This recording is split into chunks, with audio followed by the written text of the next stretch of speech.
Hello, Bella here. So my name is Bella Zadore, and I am a founder of Art Plus Studio and Art Club Online. Um, you can check us online and check what we do and who we serve. I just want you today. We are going to be talking with an artist. We're doing a series of lives, talk with artists around the globe, and the intention of this is to inspire you, to make sure you continue creating and you continue seeing what people are doing. And this artist today, it is a very interesting artist because I met her here in the United States. She's gonna tell you all the stories, but we met and she is far away, so she also is going to tell you where she is. And she's a watercolor artist, great artist in general, not just watercolor, but watercolor is very hard to do if you ever tried. So this is a series for you to inspire yourself, to know other artists, to understand what we're doing, and especially talking about travel, which is a very, very interesting subject. Just to think about makes me cry. It is very cool for you to understand what we do all over the world. Thank you so much, and I'm just gonna call her, okay?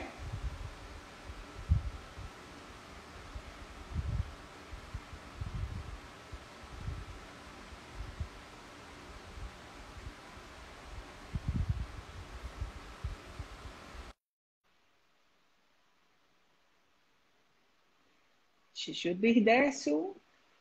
It's Hi, connecting. Bella. Hey, Rachel. How are you? I'm great. I'm great. How are you doing? Doing okay, trying to adjust my camera. Okay. No, don't How worry you about been it. doing? I took a little time to do too because it's very interesting when like everything happens over there on Instagram. Sometimes you can be like over here and then you're like, oh, that was supposed to be this way.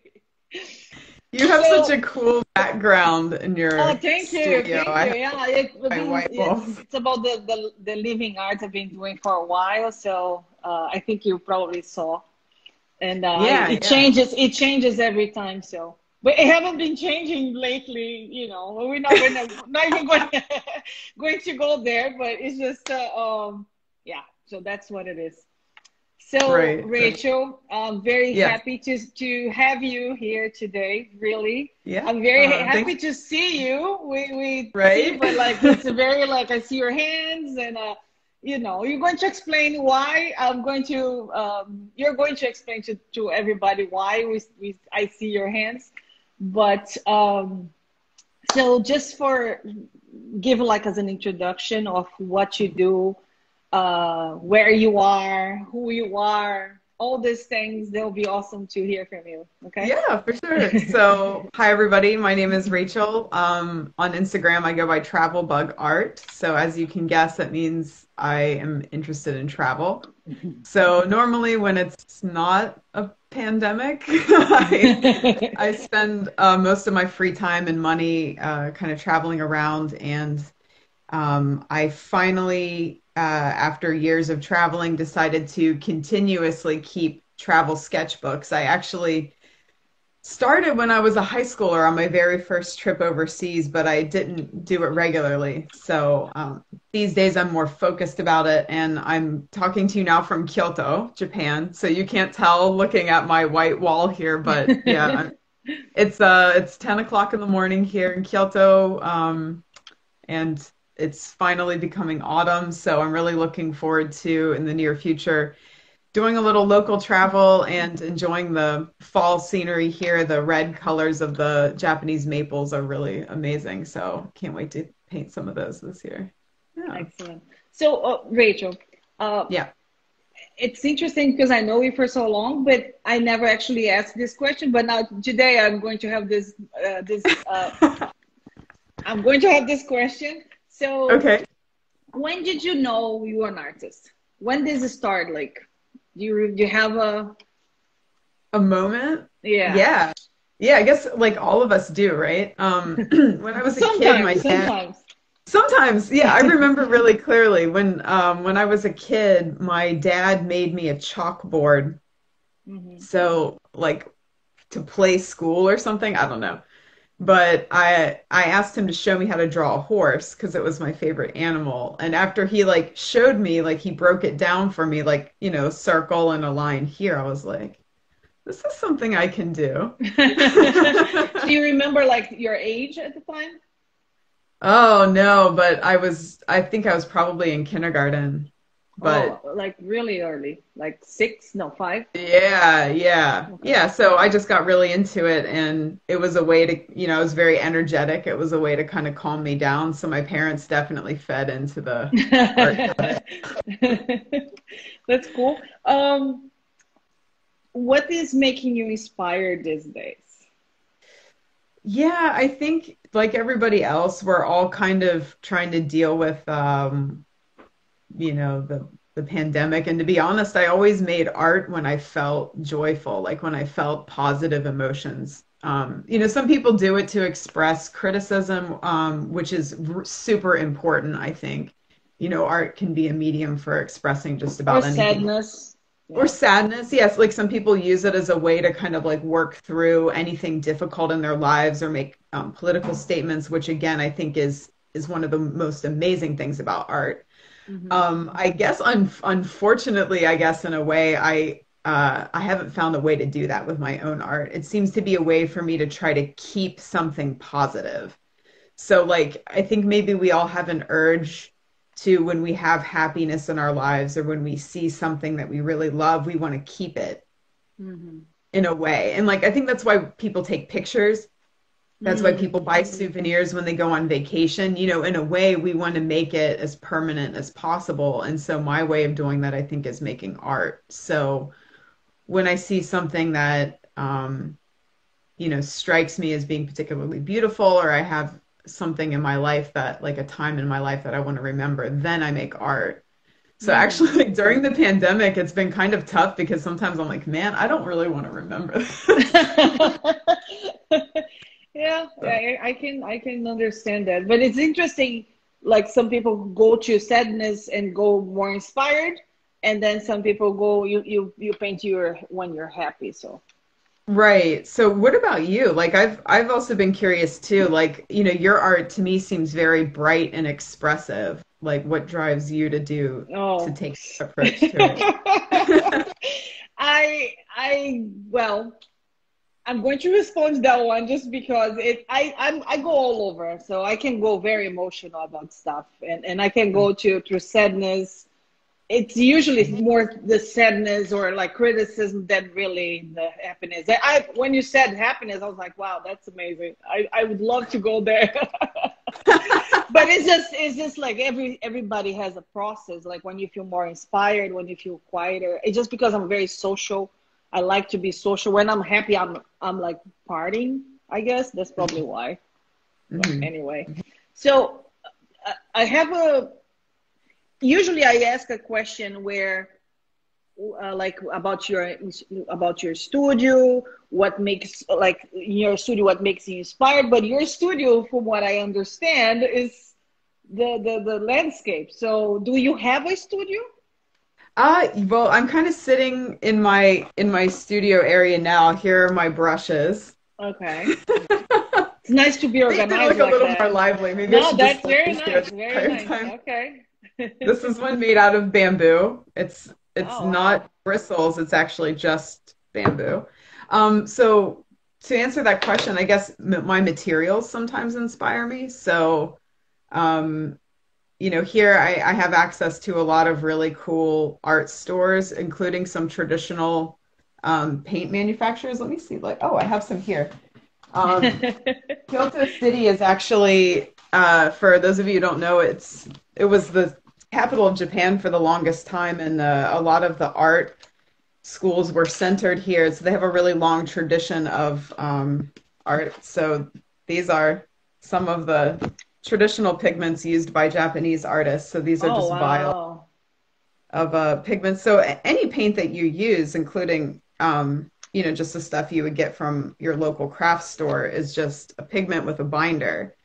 And so no matter what kind of paints you're using, they all kind of have this kind of stuff in it. And depending on what country you're in or what culture, everybody's used different materials. So Mm-hmm. I kind of like to experiment, I guess, a little bit. So And it's amazing because you always come with something like you were like a mix of like a scientist, an engineer, and an artist together. It's pretty amazing to me. Really, no, seriously. I always said that to you. You know that. So yeah. is so you're saying you have your materials over there, and I know like in Japan, like the rooms and everything is it's more. I'm not sure really, but I'm imagining. So Yeah, you once you paint is always outside. yeah, I mean, I sometimes paint at home if I'm working on a bigger piece. Like earlier this year, I had the opportunity to participate in a live sketch session of a Maiko, which is a trainee geisha. I think almost everybody's heard of geisha. They're the women that do traditional dance and other arts wearing those beautiful kimono.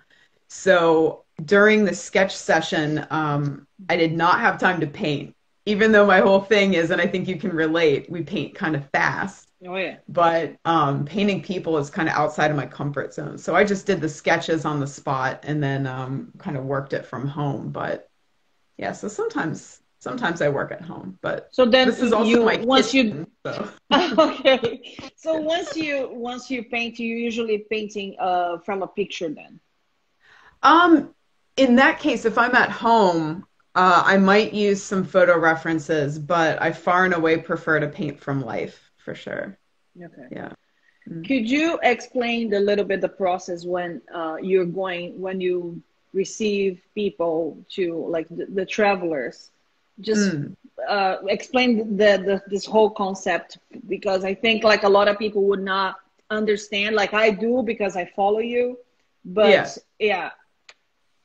Okay. Yeah. Let me grab. I have my kit here. I can kind of explain.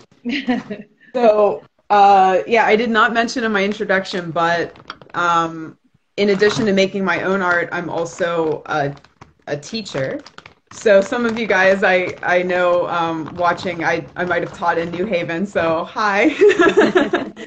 um, so what I do here is I also teach painting, but instead of working like at Art Plus Studio, when I was teaching there, we would work from a kind of a common piece, like an already finished painting. Here, I work from life. So when people come to one of my classes, they're small classes, max 5 people, I give them a kit. So everything you need, you get a watercolor sketchbook, and then you get a palette that I custom make myself and fill with paints that I've selected. And then also a travel paintbrush. So these are a little bit different. For those of you guys watching, if you ever want to try it, they're called water brushes. And what they are is Oh. they're paintbrushes, but you can see they have water in the barrel. They're refillable. And I'm going to be real with you, there's a learning curve. These things are not great to paint with at first. Like when you're used to traditional brushes, they're a pain. But if you're thinking about taking up travel sketching, I really, really recommend getting one of these because they are so convenient. You don't need a cup of water. You And don't you need to we carry. can find over here, I guess. I never seen Uh-huh. those. Yeah, yeah, sure. Yeah, you can find them if you Google it or go on Amazon and search. I think they even have them at Michael's or any of the art supply stores there. You can get a Wow, hold of that's one. pretty awesome. Yeah, and that's the kit. Very, very simple. I actually don't even give people pencils. Ah, no, but that's yeah, I think that's the key there. That's awesome. And Yeah. so how often or how often and also how long it is the class? Well, how often depends on the season. So when people are traveling, which is not now, but when they Yeah, usually yeah, are. let's dream. Let's dream. Yes, let's Yeah. dream. So usually it's seasonal. So the most popular times to come to Kyoto are definitely the spring and the fall. So in the spring there are all these beautiful cherry blossoms, and in the fall season there are a lot of beautiful red maple Mhm. leaves. Those are the busiest times. And then as far as the duration of my class, it's kind of a mix of an art class and a sightseeing class. So what I'm trying to teach people to do is sketch on the spot and not spend all day doing something. So usually when you're traveling, you have other plans. You want to go to the restaurants, you want to sightsee, you don't necessarily want to spend 5 hours on a painting. So if you're used to painting in a studio and taking your time, there are some new skills that you need to develop. And so I try to really focus on those while also still kind of enjoying the scenery. So we start off in the Sake Brewing District, which is near where I live, and we sketch an old brewery. And from there, we take a train up to the Fushimi Inari, which is a really famous spot in Kyoto. I don't know if you guys are familiar with it, but it's where they have all the red torii gates. Not yet. Oh, okay, not yet. Well, I can show you some pictures of it sometime. Soon. Very hopeful. Yeah, actually, my icon, so my Instagram icon, that red gate. Yeah. That is at the Fushimi Inari. So they have thousands of those gates all lined up in a tunnel. And that's where we do the last two sketches of the day. We paint a bamboo forest and we paint the famous red gates. So it is pretty much you start it's almost like you like you said, it's a sightseeing, and then you start in one place and you sketch a little bit and you use your things, and then you continue going, and then you do more. So it's not just one image, it's a lot of different images, and maybe I don't know. Okay. That's right. Cool. Yeah. I do have people kind of customize it. So what I think is important is if you are keeping a sketch journal, remember that it's not a collection of postcards. You can buy those from the souvenir shops if you want. So you don't need to fulfill some sort of aesthetic unless that's something that you really want. Like this is your personal work. And so if you're traveling and you see a bench that you think is cool and you want to sketch the bench, that's what you should sketch, because it's your memories. It's not, something that you're doing for show, right? You're not necessarily doing it unless you want to. So I encourage people to pick their angles, pick their subject, and then I kind of demonstrate a few techniques. And so my approach is to teach people techniques in the context of what they're working on. So rather than spending a lot of time myself talking or demoing, I'm trying to guide people using practical techniques. Very cool. I'm going to do one of those. I am going to. You know that. Yes, I know. I've been waiting for you. I know. I've been waiting for me to do too, but it didn't happen this year yet. But it's okay. It's okay. Japan will be waiting for all of you. Any of you that definitely. So coming back to your art, what influences your art? I think right now, living in Japan has had a really big influence. So right now, one of the formats that I'm exploring is a folded sketchbook. So okay. The way that books are bound, maybe you've seen it. Yeah, it looks like an accordion. I saw on your Instagram. That's what I'm saying. Okay, that's that one.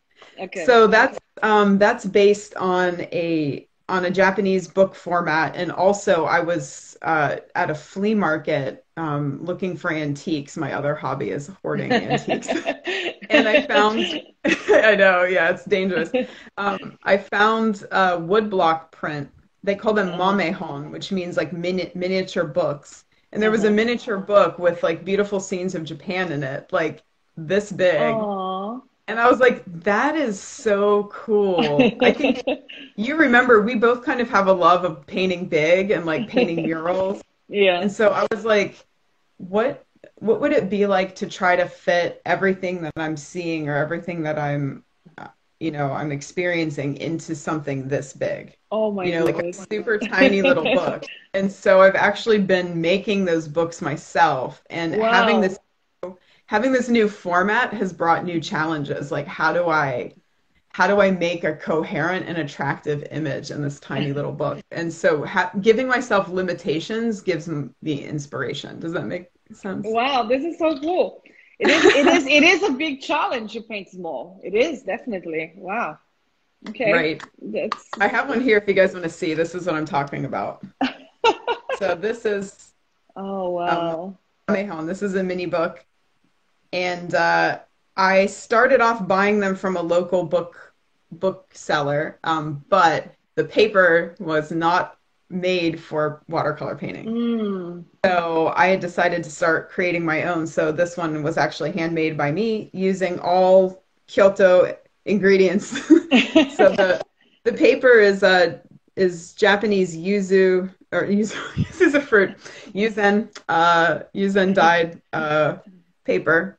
So I kind of like that too, like this, everything in this book is Kyoto.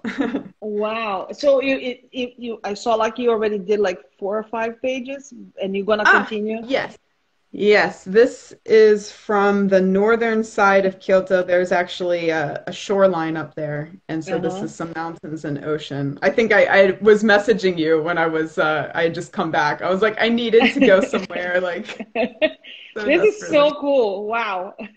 So this is what's been inspiring you, if you like these days you just like, okay, putting your mind somewhere to just not feel the heaviness. Mhm. So why art is important to you? Oh, what a big question. Well, I said before, It other is. people's art, yeah. Other people's art is important to me because it gives everyone a voice. So one of the reasons why I teach art is I really believe that every single person in the world has something to share. Like, is it their feelings? Is it their experiences, their criticisms, their suffering? Everybody has something to say, and not all of us are word people. I would include Oh yeah. myself in that. And so, what you can't say sometimes you can express through art. And it's a visual medium. I think we all respond to it. And, I think if we look back to human history, if we look at people who, at the very dawn of humanity were like living in caves and, hunting and gathering for their existence, they still found the time and the means to make art. I think that speaks volumes about how I think it's just built into our humanity. And so in an abstract sense, that's what art means to me, like in a really broad way, but in a personal way, I just like it. I just like doing it. So maybe my own personal motivations aren't as poetic, but it's kind of a fun challenge. How about you? Like what drives you when you're making art? Rachel, it's a huge violin. I mean, But you can say wine. Sometimes that's my uh, answer too. that could be too. But no, it's just because I try to be different and do other things, but Mhm. I was always coming back to art. It was always this way, my whole life.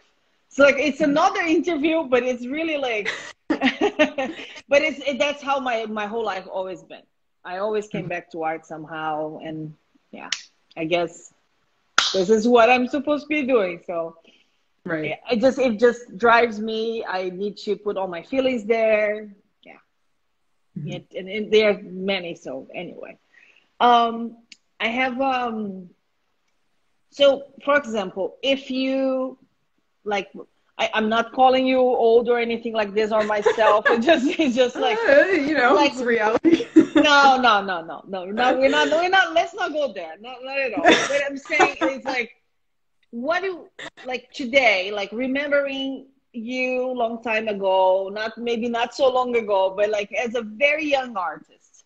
Mm, And I'm not sure if you had any type of doubts, mhm, or if you felt, oh, should I go this way? Maybe it's mm, just gonna be a hobby, or I don't know if it's money there, if I'm going to feel, if people are going to respect me in many different ways. Maybe I'm not sure what is your story in that sense, but um, what type of advice you would give to a young artist, like somebody who's just starting and is like has a lot of questions and don't know where they're gonna go and what they're gonna do? What type of advice you would give to them? Well, right off the bat, if you like art and you do art, you're an artist. That's it. I mean, I understand people struggling with the idea of whether or not they want to commit all of their time or like their entire path in life, focusing around art. That's certainly a big question. But the great news is you don't have to choose, really.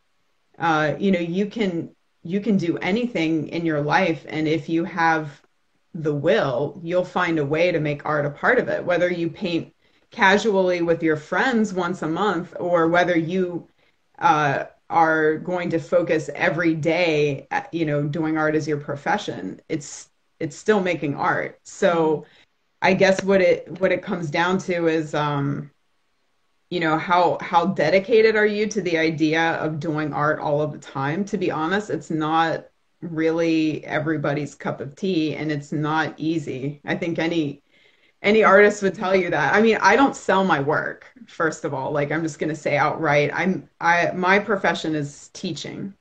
So the art that I create, I keep. It's very personal to me, and I almost never sell anything that I make. Interesting.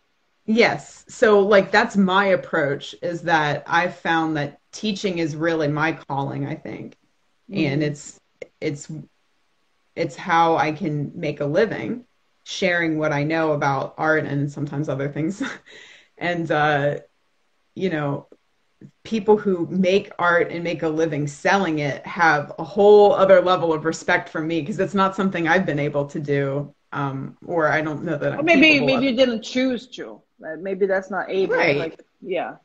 Yeah, I mean, we all have different things that we're good at, and I'm going to be real, like I'm not necessarily a business person. And I think somebody who's going to make their living selling their work has to be really good at marketing, or really good at running a business and promoting their work. I mean, you know how it can be if you're trying to sell your images or sell your intellectual Yeah. property. So, I think if you're a young artist and you're starting out, take a look at what you want to do every day and kind of be realistic with yourself about how that would be a means to support yourself or not.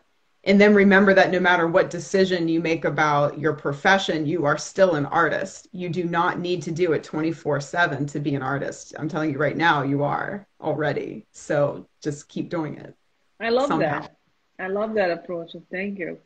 Um, it's just sometimes, just like you said, some people feel like if they're not selling, or if they are not marketing, if they are not doing something like this, they're be a little bit less than an Mhm. artist. But I love you, like you look in a completely different angle, and you say, I'm an artist and I don't sell because of personal reasons, I just don't. And that's a Mhm. choice. Very Mhm. cool. Yeah, I like it.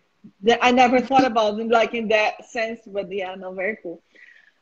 Rachel, what's coming for you? Like, what's your plan when it comes to your art, or maybe what the people you serve? And I know it's a very big question too, because it's like two questions in one, and one is almost impossible to know unless you're psychic or anything like this. But it's just like for us to have to understand what's coming. It's okay. I can actually answer that really easily. My plan is that I want to keep teaching. So I want to keep teaching people how to make art, and ideally, I want to be teaching beginners.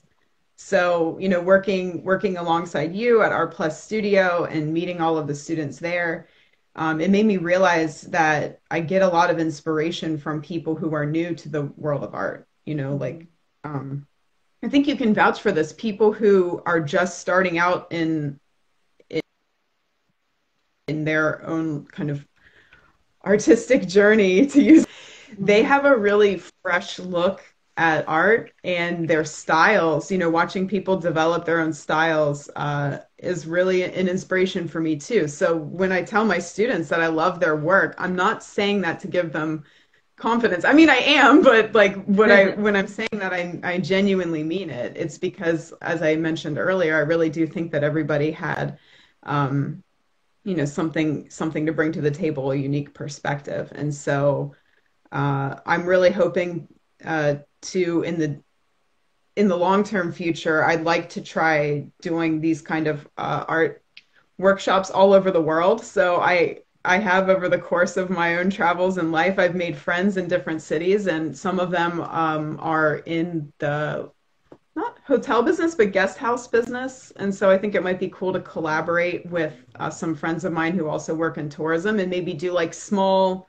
really art-focused group tours in the far future. But in the near term, I'm a little bit online, and it's been a little bit of a challenge, but that's what we So all have to do. let me just stop you for a second. So you were teaching Yeah. online watercolor? Yes, yeah, and Oh, specifically techniques for sketching your travel, so sketching on the spot, sketching live, and ways to do that even if you haven't done much art before. So I keep it approachable, or at least I try to. Yeah. very cool, very cool. So Yeah. once you do, you were doing like Zoom, I guess, and for people all Mhm. over the world. Oh, Yeah, wow. sure. Anybody. As long as I'm awake. The challenge is with the time zones. You know how it is. Yeah, yeah. No, that's one of the reasons, and I know I'm like freaking out. It's just I send you a message because I thought I saw like how early was there, so I was like, oh, maybe she's not awake yet. I'm just gonna make sure. On my day off, I might not have been, but don't worry, I have my alarm No, set for yeah. you. No, I understand. No, I understand. It just maybe I based on me. Like sometimes I can like pass out or Mm, something like this. I just want to make sure. mm. But um, the the people who look for you, how they find you? Like when they Um, travel, yeah, how do so they? Let's say I can travel and then I want to yeah. find you. How do I do this? Some of my students have found me through my Instagram. So my Instagram is just my personal art. Just share my sketchbooks and share what I've done. And I do have a link to my webpage, which has some of my classes listed. But actually, I've been using Airbnb experiences, and you were the one that told me about it. Mm-hmm. So years ago, for those of you guys watching, years ago, but when I was preparing to move to Japan, I had this idea in my head that I wanted to teach these sketchbook classes. And Bella was like, "Well, what about Airbnb experiences?" I was like, "What is that?" And basically, I mean, everybody knows Airbnb, but instead of being accommodation focused, it's like pairing you with a local guide or artist, or basically people who teach cooking classes, like any activity that you want to do, but the focus is on really kind of small scale stuff rather than like larger group tours.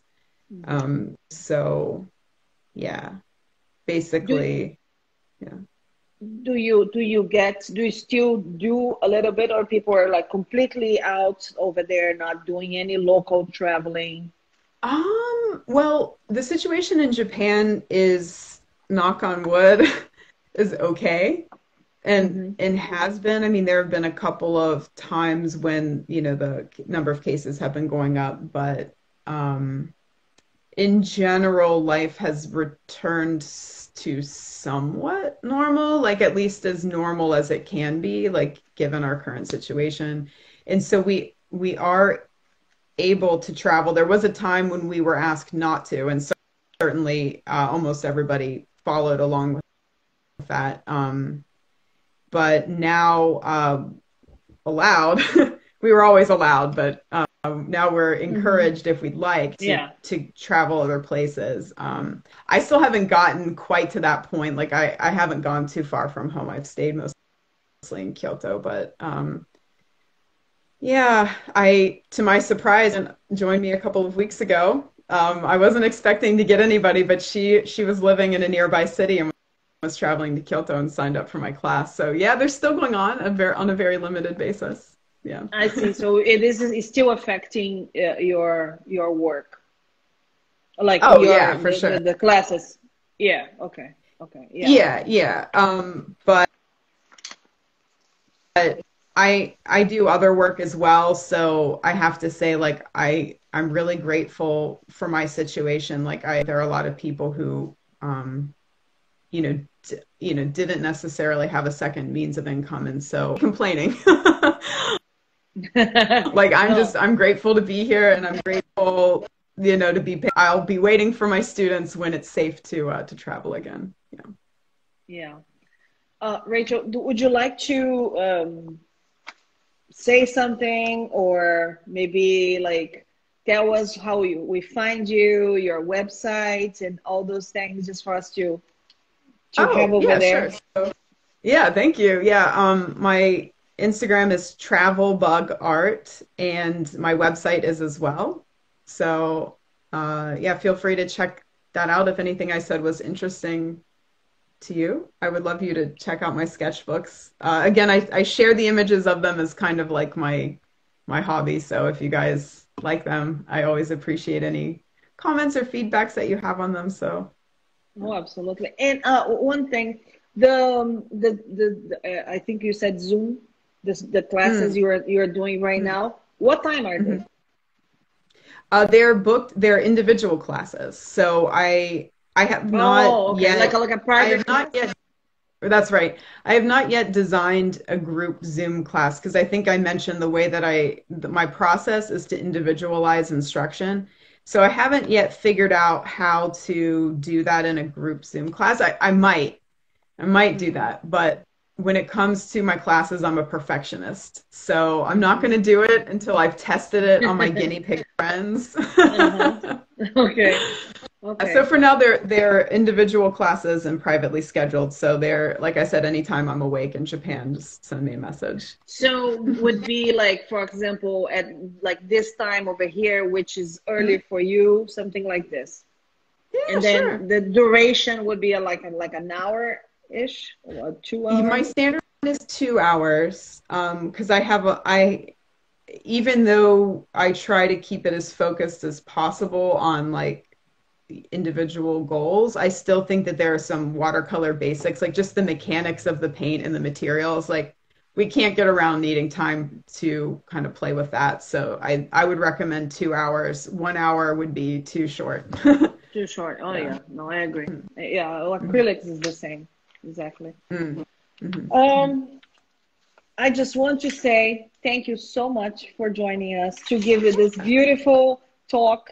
Um, Art Plus Studio and Art Club Online is really doing this set of interviews now, like a series of interviews with artists. We just want to make sure you continue to inspire yourself, you continue painting, and to learn what other people are doing. And now around the globe, we're really, really going international here. And it's so cool to know, to understand the process. It's just I feel like it's a very intimate questions I ask you just because not everybody talks about that. Once you're already established, you don't even like remember maybe, or you don't even talk about it. But it's really nice to just make people to understand the creative process. Everybody has their own inspiration, but the important thing is to not stop and to continue. I also want to say we are opening registration for Art Club Online, which is a acrylic for beginners, and it's definitely we try to approach a lot of details on painting and things we cannot do over here in the very fast classes we do at the Art Club Online. So we're going to open it up September 12th. So just gonna continue talking online about it, but I just want to let you know if you wanna know more, just check us and go to artclubonline.com. And again, Rachel, it was a huge, huge, huge, huge very happy to talk to you, to see you. It's been a while. I was hoping to see you there, but didn't happen yet. But it will. I'm very happy. I I'm know. very Yeah, hopeful to hopefully do it, soon. and I'm very, very, very, very pleased to have you here. And thank you again. Yeah, And my pleasure. please go to Rachel at Travel Bug Art and travelbugart.com. That's right. That's me. That's right. Okay. So thank you guys very much for watching this. If you have any questions for Rachel, I'm going to be posting on Instagram. Repost on yours, Rachel, and then you can see the questions if they come. And thank you so much again. Thank Of you course. very much. And have a good night. Well, a good night for me and good day for you. That's right. Thank Thank you you. so much, And guys. then how they do Take like care. over there? Like they just do like this or no? Oh, no, that one's more like Thailand. You can just say thank you, How I or would a say slight head bow is okay. just like that? Okay. Okay, just like that. Okay, awesome. Thank you. Okay, take care. All right, bye-bye. Take care.